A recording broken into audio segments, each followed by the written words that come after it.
25শে December উপলক্ষে শ্রীধাম মায়াপুরে এক ভয়ঙ্কর জনসমুদ্রের আকার ধারণ করলো। এই হাজার হাজার মানুষের মধ্যে এক অদ্ভুত কাণ্ড ঘটলো, যা জানলে আপনি অবাক হয়ে যাবেন। প্রিয় বন্ধুরা, আপনারা দেখতেই পাচ্ছেন আমি আছি শ্রীধাম মায়াপুর ইস্কন মন্দিরের ঠিক 1 নম্বর গেটে। আর এই 1 নম্বর গেটেই কিন্তু আপনি পেয়ে যাবেন সমস্ত প্রসাদ কাউন্টার এবং কুপন কাউন্টারগুলো এখানেই পেয়ে যাবেন।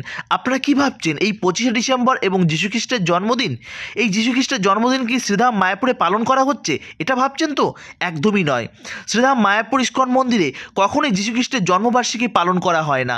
আর এই 25শে ডিসেম্বরের ঠিক অনেক আগে থেকেই কিন্তু শ্রীধাম মায়াপুরে অনেক উৎসব শুরু হয়ে যায় এবং হাজার হাজার ফুল এবং বিভিন্ন রকম রং বেরঙের অনুষ্ঠানে ভরে থাকে এই শ্রীধাম মায়াপুর।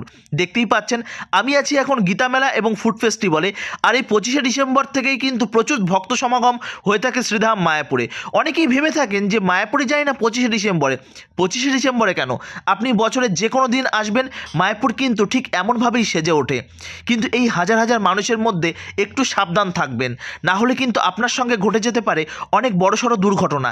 কি কি ঘটতে পারে সেগুলো নিয়ে অবশ্যই আলোচনা করব। তার আগে শ্রীধাম মায়াপুরের এই অপরূপ সৌন্দর্য আপনাদের আমি দর্শন করাই। তো প্রিয় বন্ধুরা, প্রথম থেকে আমরা দেখে নিই। আমরা এখন আছি শ্রীধাম মায়াপুর ইস্কন মন্দিরের ঠিক 1 নম্বর গেটে। আর আপনারা যখন শ্রীধাম মায়াপুরে আসবেন, মানে কৃষ্ণনগর থেকে যারা ট্রেনে আসবেন, অবশ্যই যদি অটোতে করে আসেন হুলোরঘাট হয়ে আপনাকে কিন্তু এই স্থানে নামিয়ে দেবে। আপনাদের বলবো হুলোরঘাট থেকে আপনারা পায়ে হেঁটে আসবেন বেশ কয়েকটা মন্দির দর্শন করতে করতে, তবেই আপনি ইস্কন মন্দিরে আসতে পারবেন। আর যদি কৃষ্ণনগর থেকে বাসে আসেন তবে কিন্তু একদম এই ইস্কন মন্দিরের সামনে আপনি নেমে ওই 1 নম্বর গেট দিয়ে আপনি কিন্তু প্রবেশ করতে পারবেন। প্রিয় বন্ধুরা, দেখতেই পাচ্ছেন কত ভক্ত সমাগম হয়েছে। ঠিক সন্ধ্যার আগেই আপনাদের দর্শন করাচ্ছি। সারাদিন একটু ব্যস্ত ছিলাম, যে কারণে ভিডিওটি আসতে একটু লেট হলো। প্রিয় বন্ধুরা, দেখতেই পাচ্ছেন কত ভক্ত সমাগম হয়েছে। আর অনেকেই ভাবে 25শে ডিসেম্বর মানেই পার্ক স্ট্রিট যেতে হবে। বাঙালিরা সত্যি এক অদ্ভুত বিরল প্রাণী। কেন বলুন তো? আমাদের সনাতন ধর্মে এত উৎসব রয়েছে, এত আনন্দ রয়েছে, তার সত্ত্বেও আমাদের যেতে হবে পার্ক স্ট্রিটে। সেখানে কিনা, সেখানে যীশুখ্রিস্টের জন্মবার্ষিকী পালন করতে হবে। এটা ভাবতে হবে আমরা যারা সনাতনী রয়েছি, আমাদের পাশ্চাত্য শিক্ষা আমাদেরকে কেমনভাবে মোটিভেট করছে। আজকে ভাবুন তো, শ্রীধাম মায়াপুরে দেশ বিদেশ থেকে কত ভক্ত আসছে, এসে তারা সনাতন ধর্ম গ্রহণ করে হরিনাম করছে, আর আমরা যাচ্ছি পার্ক স্ট্রিটে। কিন্তু অসংখ্য ধন্যবাদ জানাই সে সমস্ত দর্শনার্থী এবং ভক্তদের যারা এই 25শে ডিসেম্বরের দিন পার্ক স্ট্রিট বা বিভিন্ন রকম গির্জাতে না গিয়ে শ্রীধাম মায়াপুরে এসেছেন ভগবানকে দর্শন করার জন্য। এর জন্য আপনাদের অসংখ্য ধন্যবাদ। প্রিয় বন্ধুরা, দেখতেই পাচ্ছেন 2024 গীতা মেলা, এটি কিন্তু শ্রীধাম মায়াপুর ইস্কন মন্দিরের মধ্যে হচ্ছে। এটি কিন্তু 23 তারিখ থেকে শুরু হয়ে গেছে আর চলবে কিন্তু জানুয়ারির মোটামুটিভাবে 3-4 তারিখ পর্যন্ত চলবে। এর মধ্যে আপনারা যদি সময় সুযোগ পান, অবশ্যই শ্রীধাম মায়াপুরে আসুন, এসে এই গীতামেলায় অংশগ্রহণ করুন। আপনাদের ভীষণ ভালো লাগবে। এখানে রয়েছে অনেক রকমের ফুলের বাহার, বিদেশিদের অনেক রকম কীর্তন, হরিনাম, এমন অনেক উৎসব রয়েছে। এছাড়া আপনারা যেটা মেইন জিনিস পাবেন, এখানে অনেক রকম দেশি বিদেশি অনেক রকমের খাবার, যেগুলো আপনাদের কাছে ভীষণ ভালো লাগবে। দেখুন, নিরামিষ খাবার অনেকেরই আপনাদের অপছন্দ থাকতে পারে, যে কারণে কিন্তু এখানের খাবার আপনাদের পছন্দ নাই বা লাগতে পারে। কিন্তু চেষ্টা করবেন একটু ট্রাই করতে, হয়তো আপনাদের ভালো লেগেই যেতে পারে। এখানের খাবার হয়তো ভালো লাগার পর আপনি হয়তো আমিষের স্বাদটাই হয়তো ভুলে যেতে পারেন। তো যাই হোক, আপনাদের আমি এই মায়াপুর ইস্কন চত্বর আজকের এই দিনে ঘুরে ঘুরে দেখাবো। আর এখানে এসে আপনারা যে যে সাবধানতাটা অবলম্বন করবেন, শ্রীধাম মায়াপুরে যখন চারিদিকে ঘোরাঘুরি করবে তখন একটা সাউন্ডই আপনার কানে আসবে, যে স্পিকারগুলো আছে সেখানে আপনাদের বারবার বলছে বাচ্চাদের আপনারা সাবধানে রাখুন এবং পকেটমার হইতে সাবধান। দেখুন, পুলিশ প্রশাসন, আমাদের ইস্কনের যে সিকিউরিটি রয়েছে তারা তো যথেষ্ট অ্যাক্টিভ, কিন্তু তার সত্ত্বেও চারিদিকে সিসিটিভি থাকা সত্ত্বেও কিন্তু যারা অসাধু চক্র, তারা কিন্তু আপনার পকেট থেকে মূল্যবান ফোন, মানি পার্স তারা কিন্তু বের করে নিতে পারে। তার জন্য আপনার সাবধানতাটা আপনার কাছেই রাখতে হবে। তো এবার তো শুরু হয়ে গেছে শীতের মরশুম, মানে প্রচুর ভক্ত সমাগম। আর প্রচুর সব ভক্ত সমাগম মানেই আর এই অসাধু ব্যক্তিত্বরা তার মধ্যে ঠিক টুক করে ঢুকে পড়বে, আর ঢুকে পড়ে কিন্তু এরকম অসাধু ব্যক্তিত্ব তারা কিন্তু এইসব বাজে কাজ করিয়ে থাকবে। প্রিয় বন্ধুরা, আরও একটি কথা আপনাদের জানিয়ে রাখি, শ্রীধাম মায়াপুরে এখন যারা আপনারা আসার প্ল্যান করছেন কিন্তু এসে যারা মায়াপুরে থাকতে চান, তাদের বলবো মায়াপুরে এখন কিন্তু রুম নিয়ে একটু সংকট রয়েছে। এই বিষয়ে কিন্তু আপনারা একটু ভেবেচিন্তে মায়াপুরে আসবেন, এবং আসার পর আপনারা যদি মনে করেন যে থাকবেন, শ্রীধাম মায়াপুর ইস্কন মন্দিরের মধ্যে অনেক গেস্ট হাউস আছে, সেখানে আপনারা স্পট বুকিং করতে পারেন। অনলাইন বা ফোন করে কিন্তু বুকিং এই মুহূর্তে আপনারা পাবেন না। তো আপনারা এসে স্পট বুকিং করতে পারেন। আর সেটা যদি সম্ভব না হয়, তাহলে মায়াপুরের বাইরে অনেক গেস্ট হাউস আছে, সেখানে আপনারা রাত্রি যাপন করতে পারেন। তো প্রিয় বন্ধুরা, তো চলুন এখন আমরা গীতা মেলার মধ্যে প্রবেশ করব, আর গীতা মেলার মধ্যে প্রবেশ করে সেখানে কি কি পাওয়া যায় এবং সেখানে কি কি হচ্ছে সেগুলো আপনাদের জানিয়ে রাখবো। তো প্রিয় বন্ধুরা, মায়াপুরে আসার সময় অনেকের আপনাদের বড় বড় ল্যাগেজ এবং অনেক রকমের জুতো, মোবাইল ফোন, এই সমস্ত জিনিস কিন্তু আপনাদের কাছে থাকে, সেগুলো রাখার জন্য দেখতেই পাচ্ছেন রাইট সাইডে বিশাল একটা ভিড় হয়েছে, এখানে কিন্তু আপনারা রাখতে পারেন।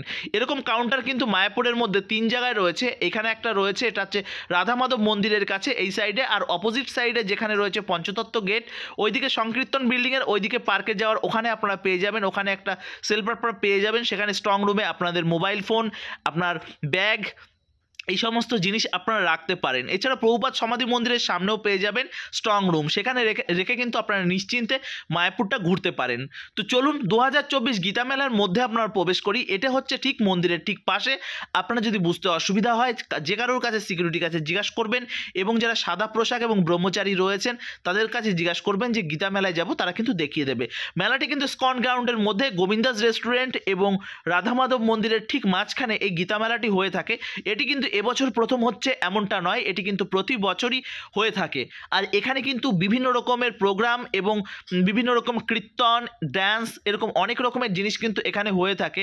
আর এই মেলার মধ্যে আপনারা অনেক রকমের খাবার পেয়ে যাবেন, বিভিন্ন রকম স্পিরিচুয়াল গ্রন্থ, আধ্যাত্মিক গ্রন্থ, গীতা এবং আমাদের বিভিন্ন রকমের গ্রন্থ এখানে কিন্তু আপনারা পেয়ে যাবেন। এছাড়া বিভিন্ন রকম গিফট এখানে কিন্তু আপনারা পেয়ে যাবেন। আর এই মার্কেটে এই যে মেলা, এই মেলায় আসলে সত্যি আপনার ভীষণ ভালো লাগবে। দেখুন, ভারতবর্ষের বিভিন্ন প্রান্তে তো বিভিন্ন রকমের ফুড ফেস্টিভ্যাল হয়ে থাকে, কিন্তু মায়াপুর এমনই একটি স্থান, এখানেই শুধুমাত্র নিরামিষ ফুড ফেস্টিভ্যাল হয়ে থাকে এই গীতা মেলা উপলক্ষে। দেখতেই পাচ্ছেন কত দর্শনার্থী এবং ভক্তরা এসেছে। আমার না ভীষণ ভালো লাগছে, জানেন তো, আপনারা যারা আজ শ্রীধাম মায়াপুরে এসেছেন। কেন বলুন তো? আমরা যারা সনাতনী, আমরা ভুলতে বসেছি। পাশ্চাত্য শিক্ষা আমাদেরকে এত সুন্দরভাবে আমাদেরকে কালারফুল করে তুলছে, যে কারণে কিন্তু আমরা ডিমোটিভেট হয়ে যাচ্ছি। আপনাদের বারবার বলছি, এর জন্য সন্তানদের সুশিক্ষার সঙ্গে সঙ্গে ধর্মীয় শিক্ষাটা দেওয়া অত্যন্ত জরুরি। এর জন্য কিন্তু আমাদের মা বাবাদের একটু সচেতন হতে হবে। প্রিয় বন্ধুরা, দেখতেই পাচ্ছেন এখানে যে এক্সিবিশনগুলো হচ্ছে, সেখানে কিন্তু রাইট সাইডে আপনারা দেখতে পাবেন, মেলার মধ্যে ঢুকেই লেফট সাইডে দেখতে পাবেন, প্রথমে রয়েছে বিভিন্ন রকমের আমাদের গীতার শ্লোককে উদ্দেশ্য করে বিভিন্ন রকম এক্সিবিশন আপনারা দেখতে পাবেন। এবং যতটা দূরে আগাবেন ততটা আপনারা দেখতে পাবেন অপরূপ ফুড, অপরূপ খাবারের সাজে এখানে কিন্তু সাজিয়ে ফেলা হয়েছে। তো সেদিকেও আমরা যাব, তার আগে আপনাদের দেখাই, এখানে দেখতে পাচ্ছেন বিদেশিদের সুন্দর কীর্তন এবং হরিনাম হচ্ছে। এগুলো দেখতে কিন্তু আপনাদের ভালো লাগে। দেখুন, আমরা তো মায়াপুরে থাকি, তো আমরা 12 মাসকালই এমন বিভিন্ন ফেস্টিভ্যাল আমরা দেখে থাকি, তো আমাদের তো ভালো লাগেই লাগে।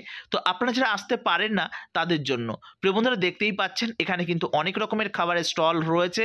আর বিভিন্ন রকমের বিরিয়ানি পেয়ে যাবেন, বিভিন্ন রকমের ফাস্ট ফুডের মধ্যে বিভিন্ন রকমের খাবার, ফ্রায়েড রাইস থেকে শুরু করে চিলি পনির, সুইট কর্ন, বেবি কর্ন, এরকম অনেক কিছু আপনারা কিন্তু পেয়ে যাবেন। চাউমিন রয়েছে, রোল রয়েছে, ভেজিটেবল রয়েছে, ক্রিসপি চিলি বেবি কর্ন রয়েছে, মোমো রয়েছে।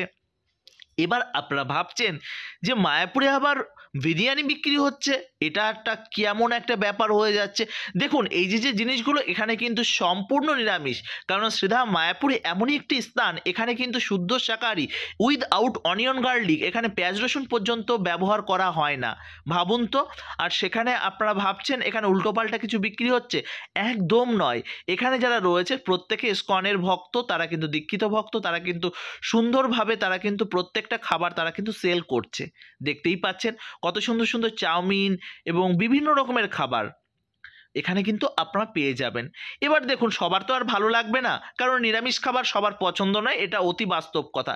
কারণ অনেকেই খেয়েছে, খেয়ে বললো ভালো লাগেনি। কেন ভালো লাগেনি? একটাই কারণ তারা নিরামিষ স্বাদটা তারা ভালোবাসেন না, তো এই কারণেই হয়তো তাদের ভালো লাগে না। তো প্রিয় বন্ধুরা, আপনারা যারা আসবেন ট্রাই করবেন, ভালো লাগলে ভালো, না হলে প্রথম অল্প করে নিয়ে ট্রাই করবেন, ভালো লাগলে ভালো, না হলে খাবেন না। কিন্তু অযথা আপনারা বলবেন না যে নিরামিষ একটা অখাদ্য, একদমই নয়। নিরামিষ একদমই অখাদ্য নয়। নিরামিষ এমনই একটি খাবার, যে খাবার গোটা দুনিয়া, যেটা আজকে তারা আজকে সংগ্রহ করছে, তারা আজকে এই নিরামিষটাকে তারা মেনে নিচ্ছে। ভাবুন তো, বিদেশিরা তারা ছিল হিপ্পি, আজ তারা হয়ে গেছে হ্যাপি। আর আমরা সত্যিই অবাক লাগে, বিদেশিদের দেখে আমাদের অনেক কিছুই শেখার আছে, এটা সত্যি কথা বলছি আমি।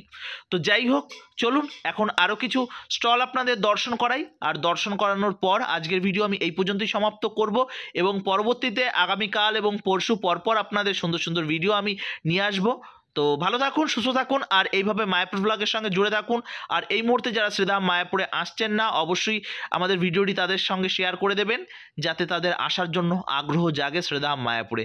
হরে কৃষ্ণা, জয় শ্রীলা প্রভুপাদ, জয় শ্রীধাম মায়াপুর কি জয়। ভালো থাকুন, সুস্থ থাকুন, আর এইভাবে মায়াপুর ব্লগের সঙ্গে জুড়ে থাকুন, যাতে মায়াপুর ব্লগ শুধুমাত্র মায়াপুর নয়, ভারতবর্ষের বিভিন্ন প্রান্তের ধর্মীয় সুন্দর সুন্দর আপডেট আপনাদের সামনে সঠিক সময় তুলে ধরতে পারে। হরে কৃষ্ণা।